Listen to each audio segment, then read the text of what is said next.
Inatasan ng Department of National Defense ng Armed Forces of the Philippines na palawakin ang Direct Commission Program upang makapag-recruit ng mas maraming profesional na may espesyalisadong kaalaman. Ayon sa DND, habang mabilis na nagbabago ang mga banta sa seguridad mula sa cyber attacks at artificial intelligence hanggang sa mas sopistikadong teknolohiya sa depensa, kailangan ding palakasin at iangkop ang kakayahan ng AFP. Kaya target ngayon ng AFP na makahikayat ng mga eksperto sa cyber operations, artificial intelligence, engineering, aviation, communications at research and development.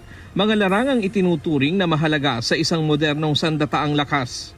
Kasama rin sa maaaring direktang maitalagang opisyal ang mga kwalipikadong advanced ROTC graduates at mga natatanging enlisted personnel.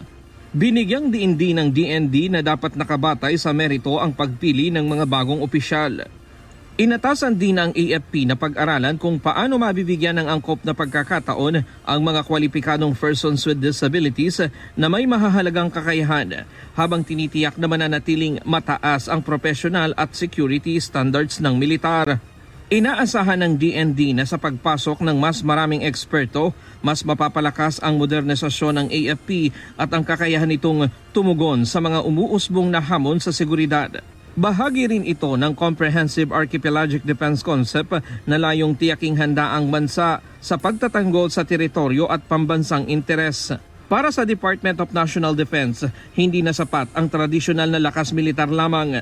Sa panahon ng cyber threats, artificial intelligence at iba pang makabagong hamon sa seguridad, kinakailangan na rin ng AFP ang mga eksperto na magsisilbing bagong sandata sa pagtatanggol sa bansa. Ryan Lacanlale, UNTV News and Rescue. Diyos ang aming sandigan, serbisyo publiko ang aming pinahahalagahan.